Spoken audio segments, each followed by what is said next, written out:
우리 시편 하나님의 말씀 시편 147편 3절 우리 같이 앞에 보시면서 또 여러분 성경을 읽으시면서 한 목소리로 우리 읽도록 하겠습니다. 시작. 상심한 자들을 고치시며 그들의 상처를 싸매시는도다. 아멘. 여러분이 아신 대로 우리 교회는 10월 1일부터 새 회계년도가 시작이 됩니다. 특별히 이제 내년에는 이제 벌써 들어왔죠. 2020년 2020 아주 특별한 해가 될 것 같은데요. 이번에 우리가 교회 전체 표 또 비전을 은혜의 강이 흐르게 하소서. 그래서 앞에 보시면 이 디자인이 있습니다. 은혜의 강이 흐르게 하소서. 이 주제를 가지고 우리 창립 기념 주일날 제가 에스겔 47장에 있는 말씀으로 그 설교를 했죠. 기억나실지 모르지만 거기 있는 말씀 보면 이 그림이 잘 표현이 되어 있습니다. 거기 보면 성전이 나오게 됩니다. 성전 문주방 밑으로 물이 흘러나가기 시작합니다. 그래서 그 주변을 적시고 광야와 모든 사막을 지나서 바다까지, 그 바다는 성경에 나오는 우리 또 지금도 이스라엘에 있는 사해입니다. Dead Sea. 근데 하나님의 성전에서 물이 흘러나가는데 퍼져가면 갈수록 물이 점점 깊어져요. 더 중요한 것은 죽은 바다가 살아납니다. 그리고 나무에 열매를 맺기 시작합니다. 특별히 거기 에스겔 47장 12절에 보면 이 은혜의 강이 흐르면서 이러한 그 변화가 일어났는데요. 강 좌우가에 있는 각종 먹을 과실나무가 자라서 그 잎이 시들지 아니하며 열매가 끊이지 아니하고 달마다 새 열매를 맺으리니 그 물이 성소를 통하여 나옴이라. 그 열매는 먹을 만하고 그 잎사귀는 약재료가 되리라. 이 말씀을 보면 그 잎사귀는 약재료가 되리라. 우리 한방 하시는 분들 이 열매 꼭 찾으세요. 그 잎사귀는 약재료가 되리라. 영어 번역에서는 The leaves for healing. 이 나뭇잎을 통해서 치유가 일어나게 된다. 은혜 강이 흐르는 곳에 죽었던 영혼들이 살아나며 메말랐던 영혼들이 생수를 마실 뿐만 아니라 그 상한 마음이 치료되는 역사가 일어나게 될 줄을 믿습니다. 오늘 우리 전체 주제 은혜 강이 흐르게 하소서 말씀을 상고하면서 오늘은 치유의 은혜에 대해서 Healing Grace, 치유의 은혜에 대해서 말씀을 나누고자 합니다. 아마 우리들 가운데는 마음에 상처가 없는 사람들이 아무도 없을 것입니다. 그래서 특별히 우리 현 세대를 우리가 이렇게도 표현하는데요. 상처가 많은 세대다. The wounded generation. 상처가 많은 세대다 라고 이야기를 합니다. 그 정도로 많은 사람들이 상처를 안고 살아간다는 것입니다.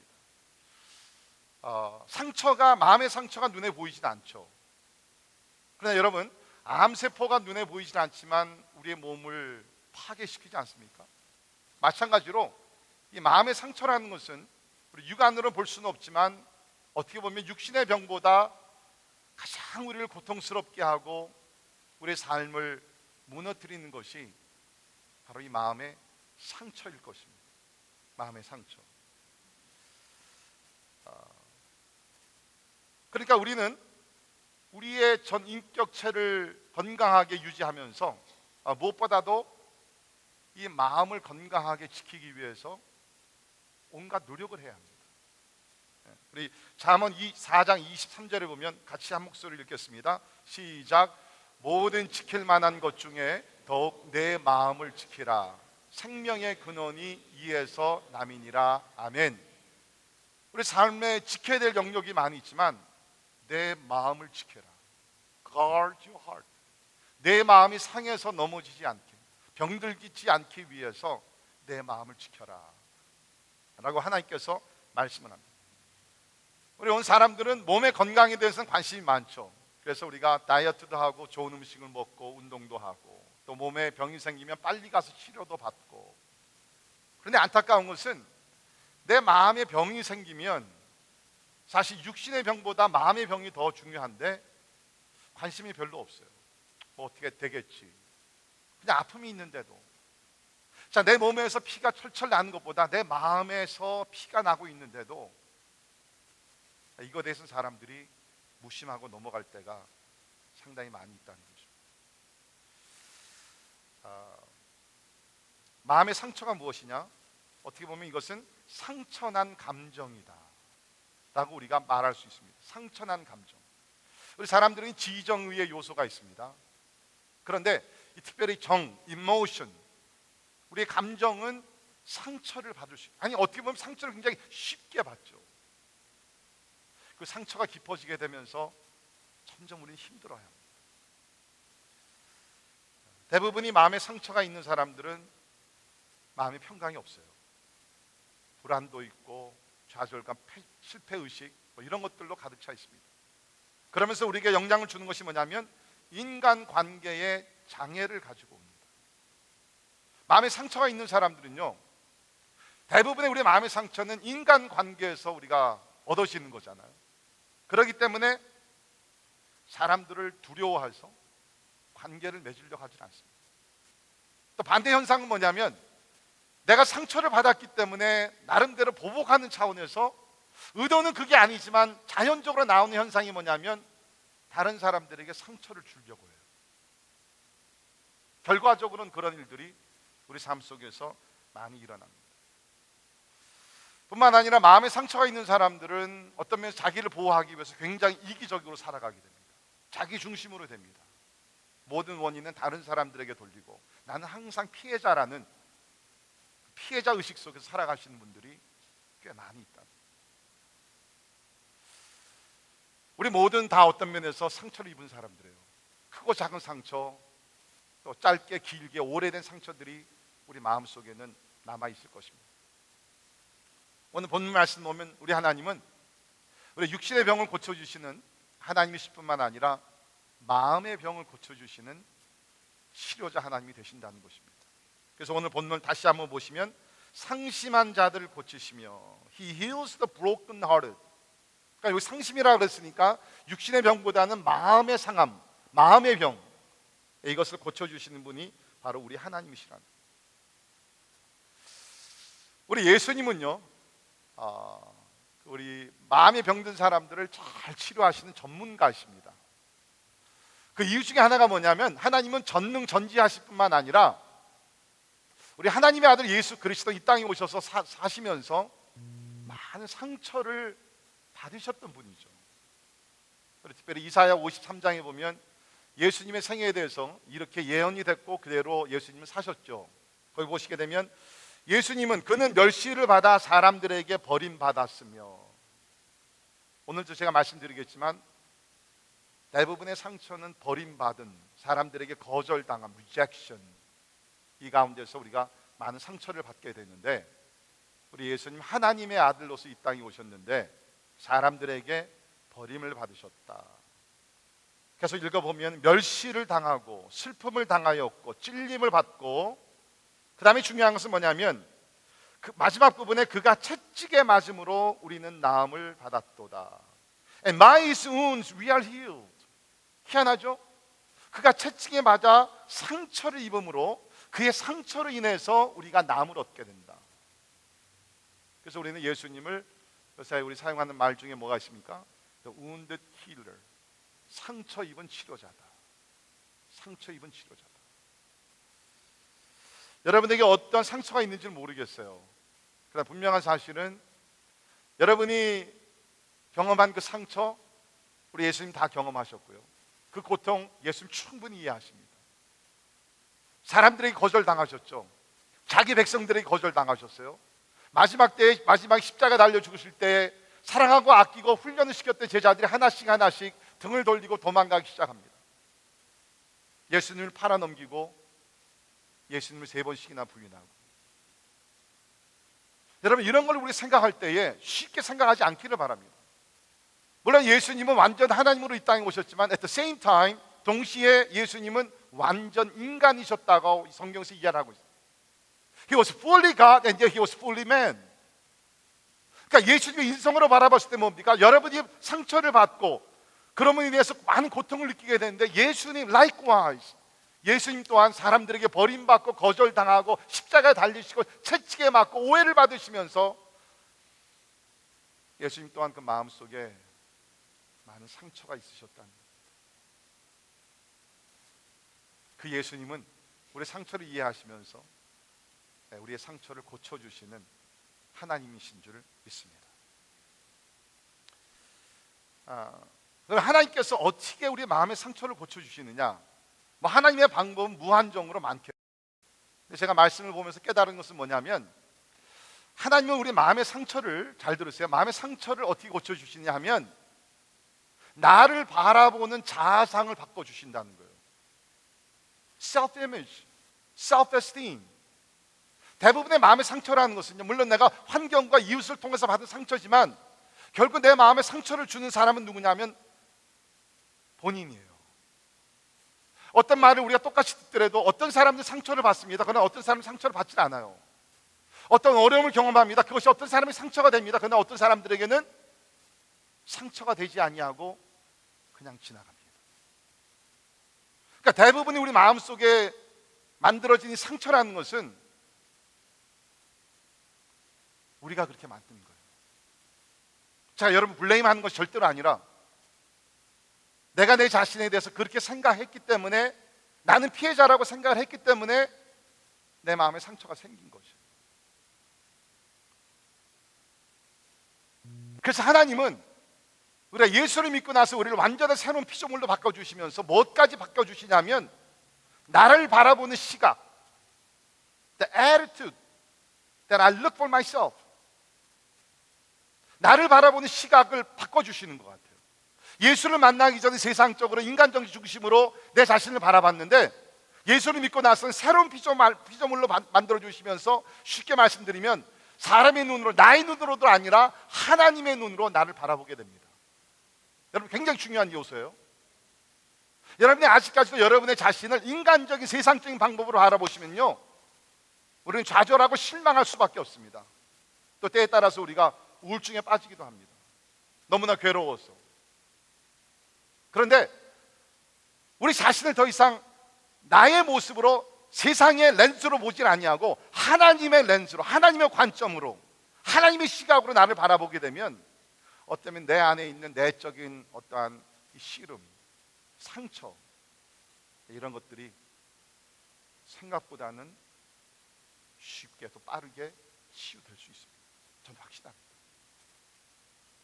자, 그래서 오늘 저는 우리 마음에 있는 상처들, 이걸 하나님께 치료해 주시기를 기다리면서, 하나님은 성경을 통해서 나를 어떤 사람으로 대하시는가, 어떤 사람으로 바라보시는가, 하나님의 시각을 우리 한번 배울 수 있기를 바랍니다.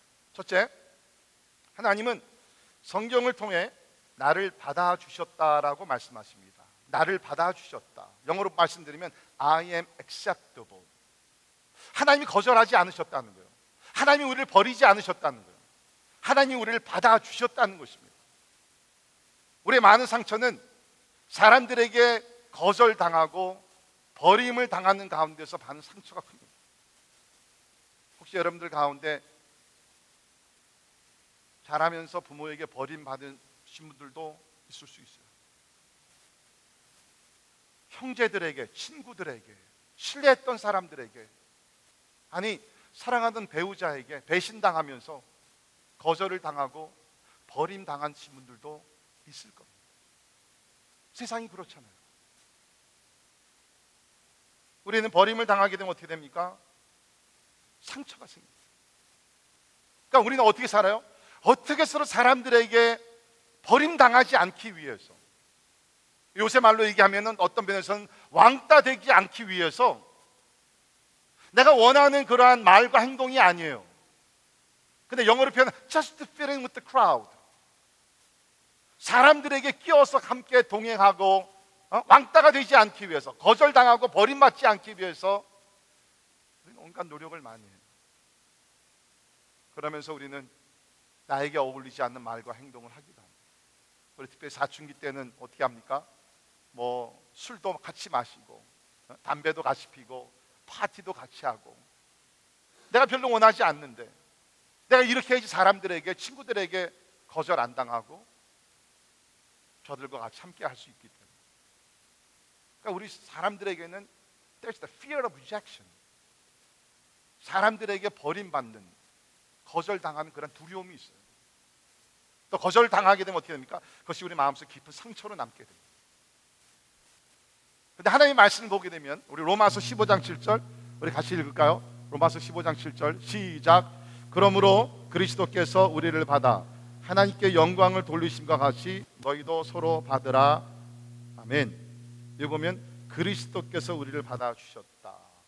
Christ accepted you. 한번 따라 하시겠습니다. 그리스도께서 나를 받아 주셨습니다. 머리로 헤딩을 한다는 게 아니라 받아 주셨다. 내 모습 그대로 받아 주셨다. 여러분, this is great news. 이게 얼마나 놀라운 말씀입니까? 사람들을 나를 받아준다고 조건적으로 받아주다 거기서 맞지 않는 나를 또 팽가칩니다. 버립니다. 근데 하나님은 once for all 단번에 우리를 받아주시고 영원토록 우리를 버리지 아니하신다는 것입니다. 우리가 보통 예수를 믿는다 그랬을 때 내가 예수님을 영접했다. I've accepted Christ into my heart. 맞습니다. 예수님 믿는다는 것은 예수님 영접하는 것이죠. 근데 여러분 그 사실 아십니까? 우리가 예수님을 영접할 수 있는 이유는 예수님께서 우리를 먼저 영접해 주셨기 때문에, 받아 주셨기 때문에 그 반응으로 우리가 예수님을 영접하는 것입니다. 하나님이 나를 거절하셨으면 내가 하나님을 영접 못해요? 그런데 하나님이 이미 두 팔을 벌리시고 십자가에서 두 팔을 벌리시고 I want you, I accept you the way you are. 십자가에 죽으시면서 두 팔을 다 벌리시면서 내가 너를 받아줄게, 내가 너를 용납할게, 아무 조건 붙이지 않고 Just come as you are. 너의 모습 그대로 나에게 오라고. 그래서 하나님의 은혜 가운데서 우리는 하나님께로부터 용납된, 영접을 받은 하나님의 자녀인 줄 믿습니다. 뿐만 아니라 우리 에베소 1장을 보게 되면 하나님께서 우리를 영접하실 뿐만 아니라, 우리를 인정하실 뿐만 아니라 거기 에베소 1장 3절 5절에 보면 그 중간에 우리를 택하시고 우리를 예정하사, 우리를 택하시고 우리를 예정하사. 여러분 잘할 때 그 사람들의 인정을 받으면서 뽑히는 그러한 그 기쁨이 있는가 하면 뽑히지 못하는 그러한 좌절감, 슬픔이 있죠. 저는 사실 뭐 특별히 이제 우리 한국에서 옛날에 잘할 때 이렇게 뭐 점심시간에 나가서 축구하고 그러면 이제 두 명을 뽑아요. 두 명을 뽑아가 주장이 돼가지고 자기 팀원들을 이렇게 뽑습니다. 근데 저는 뭐 그냥 태어날 때부터 운동을 워낙 잘했기 때문에 항상 저는 주장이었어요. 그래서 내가 원하는 애들만 탁탁탁 뽑습니다. 그러면요, 어렸을 때니까 애들이 거의 뽑혀가지고 축구팀에 들어가서 축구하기 위해서요, 저한테 막 도시락도 갖다 주고 뭐 라비를 얼마나 하는지 모릅니다. 저는 미국에 와서도 농구 선수 생활하면서 후보 생활을 한 번도 안 해봤어요. 항상 저 스타링 멤버로서만 있었습니다. 저를 자랑하는 게 아니라 지금 포인트는 그게 아니라, 그래서 저는 솔직히요, 뽑히지 못한 것에 대한 아픔이나 그런 상처는 저는 없어요. 근데 하나님께서 저에게 교훈을 주실 때가 있었습니다. 그게 뭐냐면 우리 둘째가 저를 닮아서 운동을 잘했습니다. 이곳으로 이사 와서 중학교 때 농구팀 트라이아웃을 했는데 실력은 됐는데 치맛바람이 모자라서 농구팀에 들어가지를 못했어요.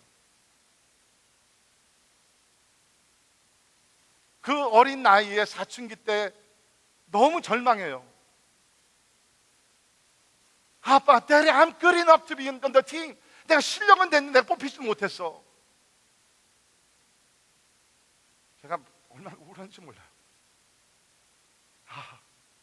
이 뽑히지 못한다는 것이 이렇게 힘든 거구나. 그래서 제가 회개했던 것 중에 하나가 뭐냐면, 제가 그렇게 항상 뽑혀서 선수 생활을 하고 그랬을 때 그 후보들, 뽑히지 못한 그 선수들에 대해서 배려하지 못하는 것, 우리 아들을 통해서 그런 마음을 이해하고 또 회개하게 하시더라고요. 여러분, 세상에서 우리가 어느 팀이나 무엇을 위해서 뽑히지 못했다 할지라도 여러분 기억하십시오. God has chosen you. 하나님께서 여러분을 뽑아주신 줄 믿습니다. 그 성경 말씀이잖아요. 창세전에 그리스도 예수 안에서 여러분을 선택하셨어요. God has chosen you, predestined you. 하나님께서 예정하셔서 하나님의 자녀로 삼아주신 줄 믿습니다. 여러분, 우리가 세상 어느 단체, 어느 모임에서 뽑히지 아니한다 할지라도 우리가 절대로 낙심하거나 우리 두려워하지 않을 것은 뭡니까? 하나님께서 나를 하나님의 자녀로 뽑아주셨다는 것입니다. 혹시 여러분 마음속에 거절당함의 아픔이 있습니까? 하나님께서 나를 받아주셨다. 하나님께서 나를 뽑아주셨다. 이러한 믿음을 가지고 여러분의 아픈 마음이 치료되기를 주의 이름으로 축원합니다. 우리 시편 27편 10절에 보면 같이 읽겠습니다. 시작. 내 부모는 나를 버렸으나 여호와는 나를 영접하시리이다. 내 부모는 나를 버렸으나, 부모들 중에 여러 가지 이유로 자녀를 버리는 경우들이 있죠. 우리 구월초에 오셨던 박요한 목사님, 어린 나이에 미혼녀 어머니에게 버림을 받았습니다. 얼마나 상처가 컸겠어요. 부모가 자녀를 버릴 수 있어요. 그러나 하나님은 절대로 우리를 버리지 아니하시고 우리와 함께 하심을 믿습니다. 두 번째, 하나님은 성경을 통해 나를 소중한 사람이라고 말씀하십니다. I am valuable. 그러니까 첫 번째 포인트는 I am accepted. 하나님께서 나를 영접하셨다. 나를 받아주셨다. 두 번째는 I am valuable. 나는 소중한 사람이라는 거예요. 대부분이 이게 마음에 상처가 있는 사람들은 자아상이 굉장히 낮습니다. 그렇죠? 자기 자신에 대한 가치관 굉장히 낮아요. 그래서 자기가 그렇게 소중한 사람인데도 I'm nobody. 나는 아무것도 아니다. 이런 생각으로서 살아가시는 분들이 종종 우리 주변에는 많이 있습니다. 여러분, 제가 오늘 말씀을 통해서 여러분의 가치가 어느 정도 높은지를 말씀을 드릴게요. 여러분, 대부분이 어떤 물건을 놓고 프라이스를 매길 때 두 가지를 고려하죠. 누가 소유자였는가? Who owns it? 두 번째는 그것을 사기 위해서는 어떤 값을 지불해야 되는가? 이 두 가지가 그 물건에 대한 가치를 매깁니다. 같은 물건이라도 예를 들어서 뭐 엘비스 프레슬리나 뭐 대통령이 사용했던 그런 뭐 자동차 같은 거 옥션에 나오게 되면 뭐 값이 엄청나게 뛰겠죠. 근데 여러분이 뭐 집에서 사용했던 침대 내놔 보세요. 뭐 누가 아무도 안 갖고 갈 겁니다. 제가 그 기사를 보니까 마이클 조던, 농구 황제죠. 마이클 조던이 1984년 올림픽 대회에 나가서 금메달을 땄을 때 신었던 그 농구화, 그게 얼마에 팔렸는 줄 아세요? 10만 불에 팔렸습니다. 별로 안 놀래네. 여러분, 제가 왕년에 이게 뭐 스타까지는 아니지만 선수 생활했을 때 신었던 농구화 제가 지금 팔면 여러분 중에 10,000불 내실 분 있어요? 저기 20,000불 내시겠다고요? 같은 농구하지만 누가 소유했었고 누가 사용했었고 또 얼마를 지불했느냐에 따라서 그 밸류가 틀려져요. 자, 그럼 여러분과 저를 한번 생각해 봅시다. How much do you think your self-worth? 여러분은 여러분 자신 얼마나 가치가 되는 사람인 것 같아요. 자, 제가 말씀드린 대로 누가 소유했느냐, 그것이 중요합니다. 그렇다 그러면 여러분이 아시는 여러분과 저는 우리가 소유자가 아니라 하나님께서 우리 소유자가 되심을 믿습니다. 아멘. God owns you. 하나님이 소유했어요. 마이클 조던이 아니에요. 어느 왕이 아니에요. 하나님이 여러분을 소유하셨습니다. 더욱더 중요한 것은 하나님께서 여러분을 값을 지불하고서 사셨어요. 우리 성경에 보면 우리 고린도전서 6장 우리 보게 되면 하나님께서 그리스도의 값을 지불하고 그리고 우리를 사셨다 그랬거든요. That's your value. 여러분의 가치가 어느 정도냐면 하나님께서 독생자 예수 그리스도를 죽이시기까지 죽어서 값을 지불한 가격이 여러분에게 올 때예요. 여러분이 그렇게 소중한 사람이에요. 여러분이 뭐 대학을 다 나오지 못했더라도 무슨 명문 대학이나 어떤 무슨 가문이나 무슨 업적이나 학이나 이런 것들 전혀 없다 할지라도 remember, 하나님이 여러분의 소유자십니다. 그리고 하나님께서 여러분을 구원하시기 위해서 독생자 예수 그리스도까지 죽게 하셨어요. 그만큼 여러분 모두 한 사람 한 사람이 하나님 앞에 소중한 사람이라는 것입니다. 사랑하는 성도 여러분, 여러분은 절대로 아무 인간이 아닙니다. You are not nobody. 너무너무 소중한 사람이에요. 우리 이사야 43장 4절 같이 읽겠습니다. 시작. 내가 내 눈에 보배롭고 존귀하며 내가 너를 사랑하였으니. 하나님께서 이스라엘 백성들 향해서 내가 내 눈에 보배롭고 존귀하다. You are precious and honored in my sight. 여러분, 이사야 하시는 대로 이사야 말씀, 이스라엘 백성들이 가장 죄악을 많이 범하고 이제 하나님 앞에서 그 죄의 대가를 지불하면서 막 참 고통과 엄청난 그런 하나님의 징계를 받아야 되는 그 백성들에게 소망을 주기 위해서 기록된 말씀이죠. 저들에게 죄가 아직 있었습니다. 저들에게 우상 숭배도 있었습니다. 불순종의 삶이 그야말로 하늘을 치솟듯이 많이 있었습니다. 그런데도 하나님께서 이스라엘 백성을 향해서 주시는 말씀이 뭐냐면 너희들은 내 눈에 보배롭고 존귀해. You are very precious. You are very valuable. 여러분에게 어떤 허물이 있고 어떤 과거가 있고 어떠한 마음의 상처가 있을지 모릅니다. 그러나 분명한 사실은 even this day, 오늘도 하나님이 여러분을 바라보시면서 너는 존귀한 사람이야. 너는 소중한 사람이야. 너는 진짜 가치가 있는 사람이야. 하나님께서 여러분에게 지금 그러한 말씀을 하고 계십니다. 혹시 여러분들 가운데 세상 기준으로 좀 낮고 또 여러 가지 과거의 아픔과 여러 가지 실패의 어떤 흔적이 있고 그러나 여러분 자신을 소중히 여기지 아니하신 분들, 여러분은 여러분 자신을 어떻게 생각할지 모르지만 적어도 여러분의 창조주, 여러분의 구원자 하나님은 오늘 여러분에게 말씀하십니다. 너는 보배롭고 존귀한 하나님의 사람.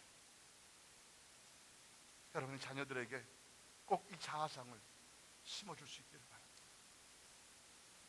세 번째, 하나님은 성경을 통해 나를 사랑스러운 사람이라고 말씀하십니다. I am lovable. 나를 사랑스러운 사람이다.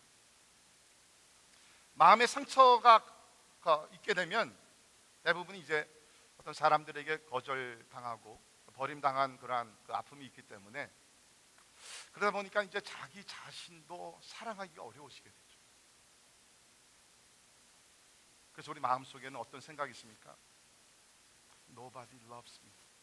아무도 나를 사랑하지 않아. 과거의 사람들에게 이렇게 거절당하시고 배신당하고 이런 분들의 마음속에는 뭐가 있냐? Nobody loves me. 아무도 나를 사랑하지 않아. 그러나 여러분, 하나님은 그렇게 말씀하지 않잖아요. 하나님은 창세기부터 요한계시록 전체를 통해서 우리에게 주시는 메시지는 뭡니까? 하나님은 사랑이시고 하나님은 세상을, 여러분을 사랑하신다는 것입니다. 그런데 하나님의 사랑은 인간 사랑과 다르죠. 특별히 두 가지 면에서 다릅니다. 첫째는 여러분이 아시듯 하나님의 사랑은 영원합니다. It's everlasting. 사람의 사랑이라는 것은 잠시 있다가 어떤 내 조건에 맞지 않고 나를 실망시키면 사랑은 변질됩니다. 그런데 희한하게 하나님은, 하나님의 사랑이라는 것은 내가 어떤 실망을 하나님께 안겨드리고 내가 하나님 앞에서 불순종하고 막 엄청난 죄를 범했다 할지라도 여러분을 향한 하나님의 사랑은요, 단 조금도 변하지 않습니다. Not a single inch. 여러분이 어떤 죄악을 범한다 할지라도 여러분 기억하세요. 그 죄악이, 그 실망시키는 일이 절대로 하나님의 사랑은 변질시키지 못한다는 거예요. 우리가 요한복음 13장 1절에 보면 이제 예수님께서 죽음을 눈앞에 두시고 최후의 만찬을 하시게 됩니다. 여러분 생각해 보세요. 얼마나 참 굉장히 심각한 그런 시간이었겠습니까? 근데 말씀이 이렇게 시작이 됩니다. 6월절 전에 예수께서 자기가 세상을 떠나 아버지께로 돌아가실 때가 이른 줄 아시고 세상에 있는 자기 사람들을 사랑하시되 끝까지 사랑하십니다. 자기 사람들을 사랑하시되 끝까지, to the end, 사랑하십니다. 우리 예수님 하나님의 아들, 하나님이시니까 다 하셨죠. 이제 예수님께 최고의 만찬을 하십니다. 제자들의 발을 씻기십니다.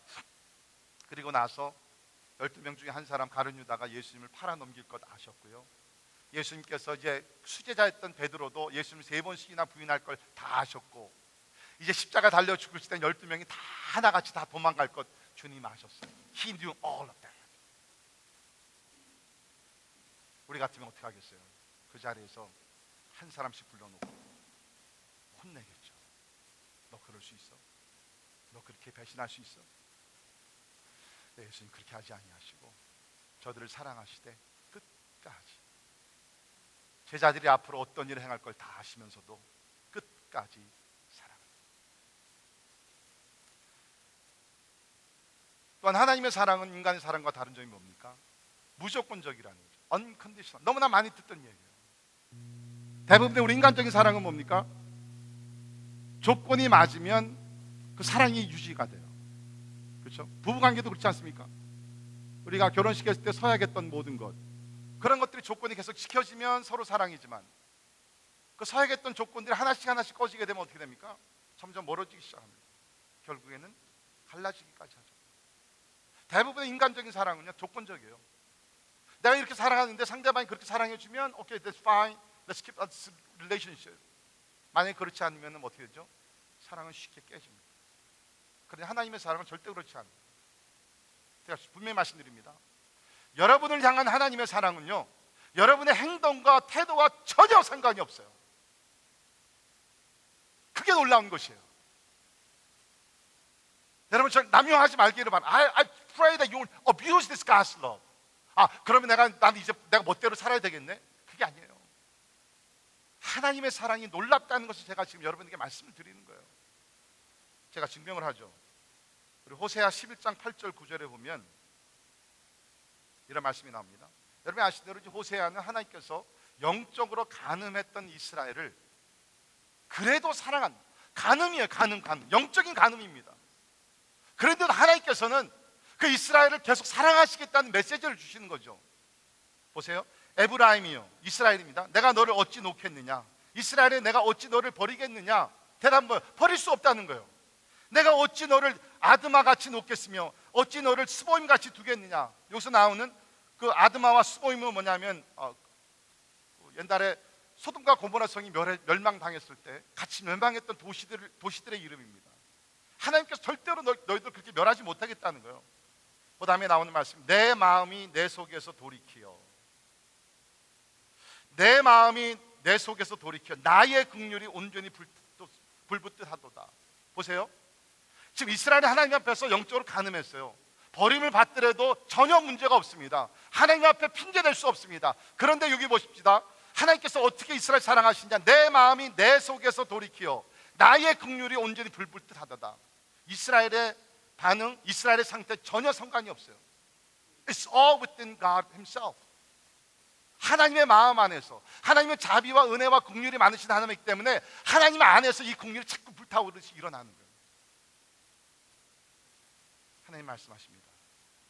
내가 나의 맹렬한 진노를 나타내지 아니하며 내가 다시는 에브라임을 멸하지 아니하리니, 보세요, 이는 내가 하나님이요 사람이 아닙니다. 사람은 실망하면 버립니다. 돌아섭니다. 그런데 하나님은 사람이 아니기에 아무리 우리가 하나님을 실망시키고 하나님 앞에 불성실하더라도 절대로 하나님 마음 바꾸지 않는다. 한번 사랑하기로 마음을 정하시면 영원토록 그 마음이 변하지 않는다. 믿으십니까? 하나님께서 이 정도로 여러분과 저를 사랑해 주신다는 것. 혹시 여러분들 가운데 사랑으로 인해서 상처가 있으신 분들,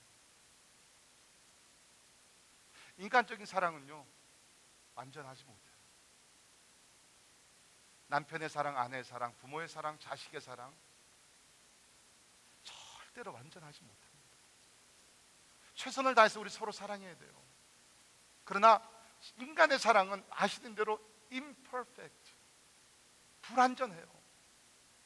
그래서 저는 여러분에게 그렇게 좀 말씀드리고 싶어요. 죽도록 사랑하십시오. 열심히 사랑하십시오. 그러나 이 세상에 사는 동안에는 인간적인 사랑은 불완전하기 때문에 거기에 목숨을 걸지는 마세요. That's not the end. 그것이 마지막이 아니에요. 감사한 것은 우리에게는 항상 변하지 않는 무조건적인 하나님의 사랑이 있다는 것입니다. 사랑으로 인해서 상처가 있으십니다. 오늘 사랑의 하나님을 바라보시고, 아마 여러분 마음속에 목사님 그래도 내 옆에서 나에게 꽃을 사주고 밥 사주고 나를 인정해주고 토닥거려주고 이런 사람이 필요한데요. 여러분, 하나님이 더 소중하지 않습니까? 제가 인간을 무시하라는 건 절대로 아니에요. 부부관계, 부모 자녀관계, 우리가 진짜 노력하면 사랑의 관계를 지켜야 됩니다. 그러나 분명한 것은 사람이 사랑하는 것은 한계가 있지만 하나님의 사랑은 무한한 하나님의 사랑인 줄 믿습니다. 네 번째, 하나님은 성경을 통해 나를 용서받은 사람이라고 말씀하십니다. 영어로 말씀드리면 I am forgivable. 대부분의 마음의 상처가 있는 그 원인 중에 하나가 뭐냐면 내가 범한 죄에 대한 죄책감입니다. 이 죄책감이 점점 커지다 보면은 우울증에 빠지기도 하고 정신병원에 들어가야 되는 그러한 아픔도 있죠. 이 죄책감이라는 것이 그렇게 무서운 겁니다. 아마 우리 오늘 세미나에서 이 부분도 다루실지 모르겠지만, 특별히 우리가 어떤 죄책감에서 완전히 용서받았다는 확신이 들기 전에는요, 우리는 특별히 하나님이 너무 무서워요. 고개를 들 수가 없어요. 내가 회개는 했지만, 다른 죄는 다 용서하셨지만 아마 하나님도 이 죄만큼은 늘 기억하시면서 나를 미워하실 거예요. 그런 죄책감이 우리 마음속에는 깊이 자리를 잡고 있을 수 있어요. 진짜. 여러분이 아시대로 오사이는 그리스도인들까지도 극단적인 결단을 종종 합니다. 대부분의 여러분이 아시다시피 자살 케이스는 그 원인을 완전히 밝힐 수가 없다는 것입니다. 그러나 특별히 우리 그리스도인들 가운데 극단적인 결단을 하는 사람들의 큰 원인은 추측이죠. 대부분 죄책감이라고 이야기를 합니다. 성경은 어떻게 얘기합니까? 우리 이사야 43장 25절 같이 읽을까요? 시작. 나 곧 나는 나를 위하여 내 허물을 도말하는 자니 내 죄를 기억하지 아니하리라. 아멘. 지난주에 제가 그 죄책감에 대해서 말씀드리면서 그 죄책감에서 용서하시는 하나님의 자비에 대해서 말씀드렸는데, 이 말씀도 보게 되면 곧 나는 나를 위하여, 사랑의 하나님, 자비와 긍휼을 베푸신 하나님을 위하여 내 허물을 도말하는 자, 내 죄를 기억지도 아니하겠다. 우리 성도들 가운데 이런 생각이 잘못된 신앙관이 있던데요. 그게 뭐냐면, 뭐 내가 기도해서 용서는 받지만 그래서 내가 훗날에 천국에 가면 하나님께서 책을 다 열어놓으시고, 아니면 진짜 뭐 필름이 지나가듯이 쫙 지나가면서 하나님께서 나의 죄를 다시 한번 다 드러내시고 나를 심판하실 거야. 그런 생각을 가지신 분들이 꽤 많이 있어요. 여러분, 우리가 죽고 나서는요, 심판 두 종류가 있죠. 믿지 않는 사람들은 그런 심판을 받습니다. 하나님께서 책을 펼치시면서 세상에서 범한 모든 죄를 다 얘기하시면서, 그러므로 너는 죄의 값을 치르면서 지옥에 가야 된다. 하나님의 그런 무서운 심판이에요. 그걸 우리 백보자 심판이라고 합니다. 하얀 의자에 앉아서 하나님께 심판하신다는 거예요. 그러나 여러분, 믿는 사람들은요, 이미 우리가 과거에 아니면 우리가 죄를 범할 때마다 하나님께 회개하면 하나님께서 우리 죄를 용서하실 뿐만 아니라 완전히 기억도 아니하시는 우리 하나님이신 줄 믿습니다. 보통 우리 컴퓨터를 하다가 가끔 이제 뭐를 지울 때가 있죠. 그러면 우리가 delete 버튼을 누릅니다. delete, 삭제. 근데 기술 좋은 사람들 삭제된 것들도 다시 또 retrieve 하잖아요. 근데요, 하나님은요, 하나님이 한번 삭제하신 죄는 다시 retrieve 할 수가 없어요. 다시 찾아내올 수가 없어요. 아무리 기술 좋은 전문가라 할지라도 하나님이 한번 죄를 용서하시고 딜리트 시키면 It's gone forever.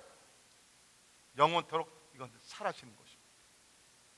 여러분이 아무리 훗날에 하나님 앞에서 그날에 이런 죄를 범했는데 하나님께서 What are you talking about?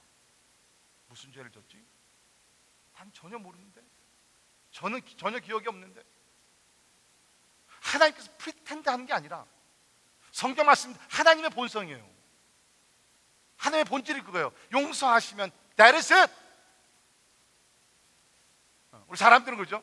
용서하더라도 훗날에, 특별히 아내들 참 그런 기억력이 좋죠. 당신 그때 기억나? 그러면 그때부터 남편들은 쥐고 몸을 찾았어요. 무슨 일, 뭐 있었나? 근데 하나님은 한번 용서하시면 완전히 completely 우리를 용서하시는 하나님이신 줄 믿습니다. 혹시 여러분들 가운데 죄책감으로 인해서 상처가 있으신 분들, 오늘 진짜 부탁을 드립니다. 오늘 성전을 나가기 전에 십자가 앞에 나오셔서, 예수님 앞에 나오셔서 그 모든 죄책감 다 내려놓으시고, 이제 하나님이 기억지 않으시겠다 그랬으니까 여러분도 기억지 않으시면서 완전히 죄와 죄책감에서 자유함을 받는 그 은혜가 임하기를 주의 이름으로 축원합니다.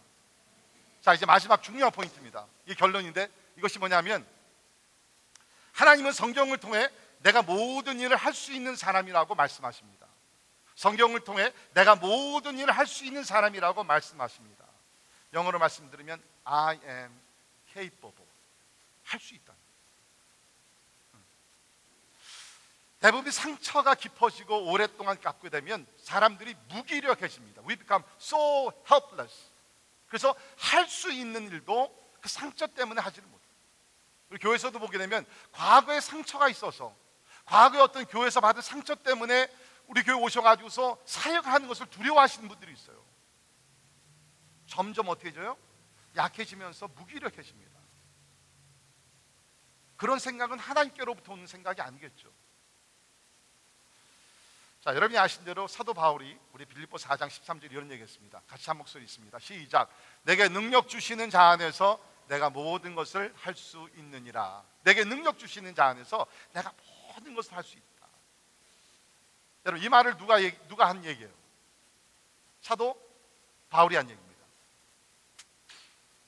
여러분, 사도 바울은요, 가만히 우리가 생각을 해보면 많은 상처가 있던 사람이에요. 자, 보세요. 다메섹상에서 예수를 만나 회심하기 전에, 근데 하나님 앞에 죄를 많이 범한 사람입니다. 아니, 사람을 죽이기까지 했잖아요. 스데반이 순교할 때 앞장서서 모든 일을 집도하던 사람이, 집행하던 사람이 바로 이 사울, 나중에 바울이 된 사람입니다. 많은 사람들을 감옥에 집어넣었어요. 예수 믿는 것 때문에. 그러니까 예수 믿고 나서도 그 얼마나 그 죄책감이 막 너무 크지 않았겠습니까? 뿐만 아니라 사도로서 선교를 하고 전도를 하면서 사람들에게 오해를 그렇게 많이 받잖아요. 바울은 약속도 지키지 않는 사람이야. 우리는 신뢰할 수 없어. 그래서 할 수 없이 우리 고린도 후서를 보게 되면 원하지 않지만 사도직을 변명하면서 자기의 어떤 영적인 체험도 간증을 하면서 자기 사도직을 변증했어야 되는 그 아픔이 사람들에게 오해를 받으며 상처가 그에게 있었던 사람이에요. 그런데 오늘 그런 사람이 얘기합니다. 내게 능력 주시는 자 안에서 내가 모든 것을 할 수 있느니라. 깊은 상처가 있었지만 하나님의 은혜 가운데 상처를 치료받은 사람의 고백이라고 저는 믿습니다. 물론 우리가 여기서 내가 모든 것을 할 수 있다는 것은 하나님과 같이 전능자가 된다, 그것은 아니죠. 또 여기서 내가 모든 것을 할 수 있다는 것은 무슨 뭐 기적을 행한 그것도 아닙니다. 문맥상으로 보게 되면 뭐예요? 어떤 환경에 처한다 할지라도 능력 주시는 자 안에서 나는 자족하며 살 수 있다. 자족의 능력을 얘기하고 있어요. 상처가 있는 사람들은요, 환경의 지배를 받았어요. 환경에 질질 끌려다닙니다. 이런 이야기가 나오면, 이런 사건이 또 한 번 터지면 또 상처를 받고 또 슬퍼하고 또 고통스럽고. 근데 지금 바울은 쉽게 말씀드리면 뭡니까? 환경을 초월한 사람이에요. 마음의 상처를 뛰어넘은 사람이에요. 왜? 하나님께서 치료해 주셨기 때문에. 그러면서 하는 얘기가 내게 능력 주시는 자 안에서 내가 모든 것을 할 수 있느니라. 저는 간절히 부탁드리고 기도합니다. 여러분의 상처 때문에 하나님께서 여러분을 통해서 하시려고 하는 일들이 제한받지 않기를 바랍니다. 그래서 마음의 상처를 치료받기를 바랍니다. 과거 어떤 문제와 어떤 아픔 때문에 상처를 받았는지 모르지만 오늘 여러분께서 하나님의 은혜 가운데 치료를 받으셔서 하나님이 지금 여러분을 통해서 크고 놀라운 일을 행하시기를 원하시는데 그 상처가 하나님의 일을 멈춘다든지 방해하는 요소가 되지 않기를 간절히 바랍니다. 여러분도 할 수 있어요. 아무리 과거에 큰 상처, 깊은 상처가 있다 할지라도 우리 예수님은 상처 입은 치료자로서 여러분을 치료하시면 여러분 능히 상처의 자리에서 일어나서 하나님의 영광을 위해서 사도 바울과 같이 어떤 환경과 고통과 아픔이 있다 할지라도 그것을 극복하며 하나님의 놀라운 사역자들이 되게 될 줄을 믿습니다. 말씀의 결론 내립니다. 사랑하는 성도 여러분, 오늘 우리 예수님 앞에 나와 여러분의 상처를 내려놓고 치료를 받는 시간이 되기를 간절히 바랍니다. 이미 말씀드렸지만 우리 예수님은 상처 입은 치료자입니다. The wounded healer. 예수님께서 여러분의 상처를 충분히 다 이해하십니다. 이해하실 뿐만 아니라 그 예수님은 우리를 치료하시는 하나님의 아들 메시아, 우리 구세주, 우리 친구가 되심을 믿습니다. 오늘 그 하나님께서 여러분과 저에게 오늘 말씀하십니다. 내가 너를 받았노라. I have accepted you already. 내가 너를 영접했고 내가 너를 받았노라. 내가 너를 소중히 여기노라. You are valuable. 너무너무 소중한 사람이다. 하나님 말씀하십니다. 내가 너를 사랑한다. 영원토록 무조건적으로 내가 너를 사랑한다. You are lovable. 내가 너를 용서하였노라. You are forgiven already. 이미 하나님께서 우리 죄를 다 용서하셨다고. 이제는 자유하라고 하나님 말씀하십니다. 너는 모든 것을 할 수 있느니라. You are capable. 모든 것을 할 수 있느니라. 같이 기도하겠습니다.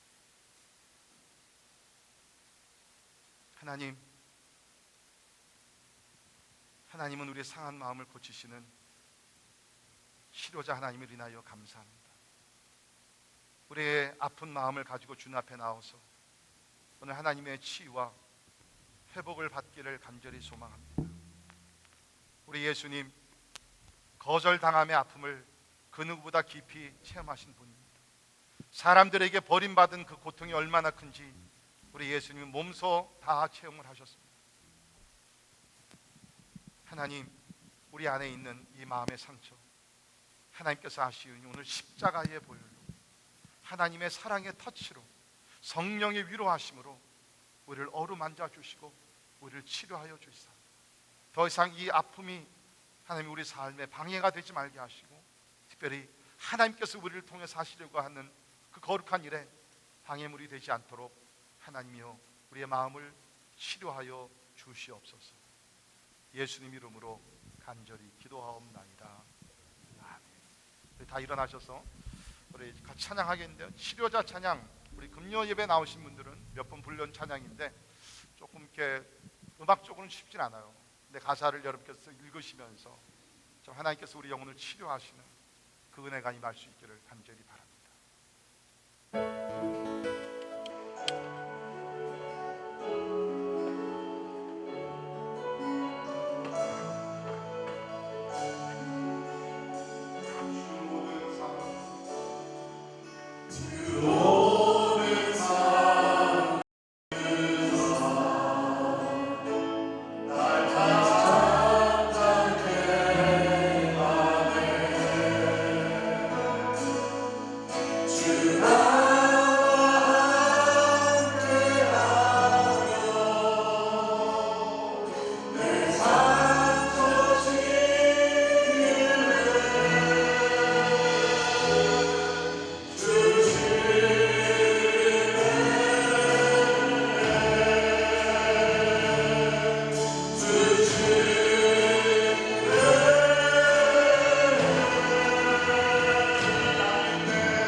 작은 상처들이 있어요. 저도 이제까지 목회하면서 많은 상처가 제 마음속에 있습니다. 저는 이 설교를 준비하면서 곰곰이 생각을 많이 했어요. 나에게 상처를 주었던 일, 상처를 주었던 사람들, 물론 저도 다른 사람들이 상처를 준 일이 있겠죠. 저에게도 큰 상처가 있어요. 심할 때는 밤에 꿈에 악몽을 꿉니다. 여러 날을. 상처가 너무 큽니다. 근데 제가 설교를 준비하면서 진짜 하나님께 감사했던 것은 뭐냐면, 자, 그런 것들이 이제 더 이상 상처가 아니라는 거예요. 하나님께서 완전히 치료해 주셨다는 거예요. 누구를 미워한다든지, 그것이 어떤 강한 진이 되어서 스트롱홀드가 되어서 나를 하여금 앞으로 나가지 못하게 만든다든지, 절망하게 한다든지, 슬프게 만든다든지, 괴롭게 한다든지, 그런 게 없다는 거예요. 상처받은 일이 진짜 많은데, 근데 진짜 하나님께서 내 마음을 치료해 주셔서 건강하게 만드셔서 그런 것 때문에 눌려 살지 않게 하시고, 저는 자신 있게 말씀드립니다. 하나님 우리의 마음의 상처를 온전하게 치료해 줄 수 있는 상처 입은 치료자인 줄 믿습니다. 오늘 그 은혜를 여러분이 체험할 수 있게 우리 같이 시간에 기도합시다. 기도하면서 여러분이 어렸을 때부터 받았던 상처, 자라시면서 학교에서, 가정에서, 또 교회에서도, 직장에서 받았던 상처 충분히 있을 수 있습니다. 하나님은 다 이해하시고 오늘 여러분의 상처를 하나님의 사랑으로, 자비와 긍휼로 치료해 주시옵소서. 남편에게 받았던 상처, 아내에게 받았던 상처, 부모, 자식 간에도 상처가 있을 수 있죠. 우리 다 그것을 가지고 주님 앞에 나가 하나님의 치유의 은혜를 체험할 수 있기를 간절히 바랍니다. 같이 동성으로 잠깐 기도합니다. 하나님 아버지, 하나님 아버지, 하나님 은혜와 사랑과 아버지 하나님의 인도해 주시옵소서. 주님 아버지, 하나님 아버지, 하나님 시간에 아버지 하나님, 하나님 아버지, 난 믿네 내 치료자, 난 믿네 주 내 모든 것,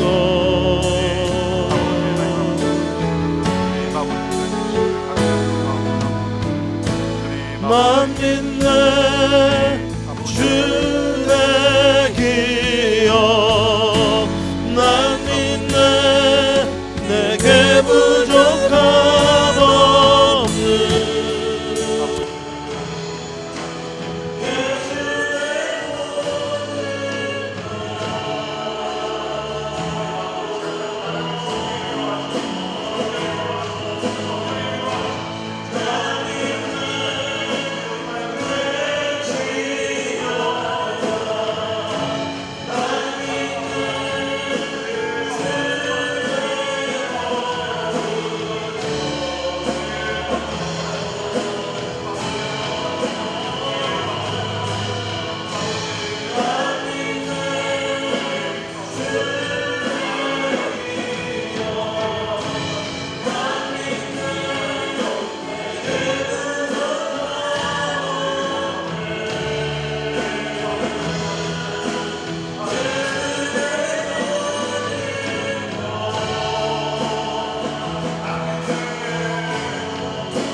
우리의 상처를 긍휼히 여기시고 우리의 그 아픔을 주님께서 동정하시며 무엇보다도 우리 예수님 이러한 상처를 다 체험하셨기에 우리 아픔을 이해하시며 또 우리를 온전히 치료하신 하나님이신 줄을 믿습니다.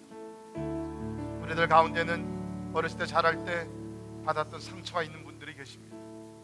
미국에 와서 이민생활하며 인종차별과 또 직장에서 그다음에 여러 가지 우리가 참 오해와 또 잘못된 일로 인하여서 받은 상처들도 우리 가운데는 있습니다. 사랑하는 사람들이 모인 가정이지만 그 가정에서 부모에게, 자식들에게, 배우자에게 이런저런 일로 받았던 상처도 우리에게는 있습니다. 하나님, 우리 교회 안에서도 본의 아니게 참 많은 상처를 받으며 참 그것이 너무 힘들어 하시는 분들도 계신 줄 압니다. 주님, 이 시간에 이 모든 상처를 주님의 십자가 앞에 가지고 나아가 내려놓기를 간절히 원합니다. 하나님, 우물가의 여인, 많은 상처가 있던 여인이었습니다. 그러나 우리 예수님께서 그 여인의 아픔, 그 과거 모든 것을 다 치료해 주셨습니다. 그가 사마리아로 들어가서 기쁜 마음으로 담대하게 예수님을 전했듯이 이제 우리의 마음의 상처가 하나님의 사랑의 참 도구가 되게 도와주시고 은혜의 강이 흘러넘침으로 인해서 주여, 우리의 상처가 그 은혜의 강 속에서 완전히 치유되고 회복되는 가운데 능력 주시는 자 안에서 우리가 모든 일을 할 수 있는 담대한 용기 있는 예수님의 제자들 되게 하여 주시옵소서. 지금은 우리 주 예수 그리스도의 은혜와 하나님의 크고 놀라우신 사랑과 성령님의 감화 감동 역사 충만케 하심이 상처 입은 치유자 예수님을 통하여 우리가 치료를 받고 또 회복되어 가정에서, 사회에서, 교회에서 하나님께서 맡겨준 사명을 기쁨과 감사와 능력으로 성실하게 감당하기를 원하는 우리 사랑하는 모든 성도들 머리 위에 지금부터 영원까지 함께 하시기를 예수님의 이름으로 간절히 축원하옵나이다. 아멘.